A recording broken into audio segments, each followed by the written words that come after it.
क्या आपने कभी ऐसा महसूस किया है कि कुछ लोगों से सिर्फ 10-15 मिनट बात करने के बाद ही आपका पूरा मूड खराब हो जाता है? और वहीं कुछ लोग ऐसे भी होते हैं जिनसे मिलते ही आपको लगता है कि अब कुछ बड़ा करना है। आखिर ऐसा क्यों होता है? क्या सच में लोगों की सोच हम पर असर डालती है? रॉबर्ट ग्रीन अपनी किताब द 48 लॉज ऑफ पावर में कहते हैं, infection, avoid the unhappy and unlucky. लेकिन रुकिए, अगर आपने इस नियम को सिर्फ उसके शब्दों से समझ लिया तो शायद आप इसे गलत समझ बैठेंगे, क्योंकि इसका मतलब यह बिल्कुल नहीं है कि जो इंसान मुश्किल समय से गुजर रहा है उसे अकेला छोड़ दो। असल बात कुछ और है, और आज हम उसी को समझेंगे। सोचिए, अगर आपका एक दोस्त है जो हर बार मिलने पर सिर्फ शिकायत करता है, सरकार खराब, नौकरी खराब, परिवार खराब, दोस्त खराब, किस्मत खराब, दुनिया में सब गलत, बस वही सही। पहले दिन आप सिर्फ सुनेंगे, दूसरे दिन आप उसे समझाने की कोशिश करेंगे, लेकिन अगर यही सिलसिला महीनों तक चलता रहा तो एक दिन आपको भी लगेगा शायद सच में सब बेकार है। यहीं से शुरू होता है मानसिक संक्रमण। एक कॉलेज का उदाहरण लेते हैं। दो दोस्त थे, आकाश और रोहित।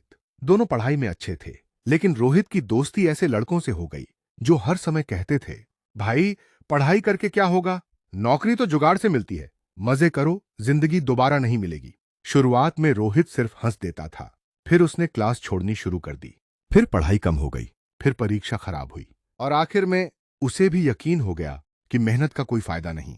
दूसरी तरफ आकाश ऐसे दोस्तों के साथ रहा जो रोज लाइब्रेरी जाते थे, एक दूसरे की मदद करते थे और खुद को बेहतर बनाने में लगे रहते थे। 3 साल बाद एक के हाथ में नौकरी थी और दूसरा अब भी किस्मत को दोष दे रहा था। दोनों में फर्क सिर्फ सोच का नहीं था, संगत का था। अब एक ऑफिस की कहानी सुनिए। एक नया कर्मचारी कंपनी में आया। उसके अंदर जोश था, वह सीखना चाहता था, लेकिन उसकी सीट ऐसे व्यक्ति के पास लगी जो पूरे दिन सिर्फ शिकायत करता था। यह कंपनी बेकार है, बॉस किसी को आगे नहीं बढ़ने देता, यहां मेहनत करना बेवकूफी है। पहले नए कर्मचारी को ये बातें अजीब लगीं, फिर उसने मानना शुरू कर दिया।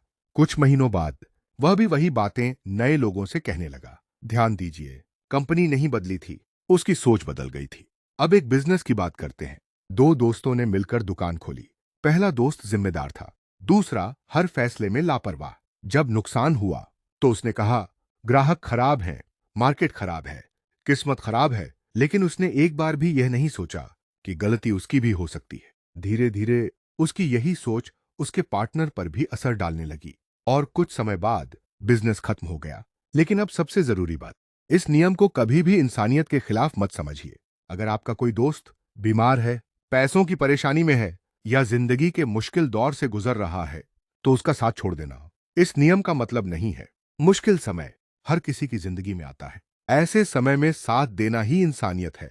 रॉबर्ट ग्रीन उन लोगों की बात कर रहे हैं जो कभी अपनी जिम्मेदारी नहीं लेते, हर गलती का दोष दूसरों पर डालते हैं, बार बार वही गलतियां दोहराते हैं और अपने साथ साथ दूसरों को भी नीचे खींचते हैं। एक बात और, क्या आपने केकड़ों वाली कहानी सुनी है? अगर एक बाल्टी में बहुत सारे केकड़े हों और उनमें से एक बाहर निकलने की कोशिश करे तो बाकी केकड़े उसे वापस नीचे खींच लेते हैं।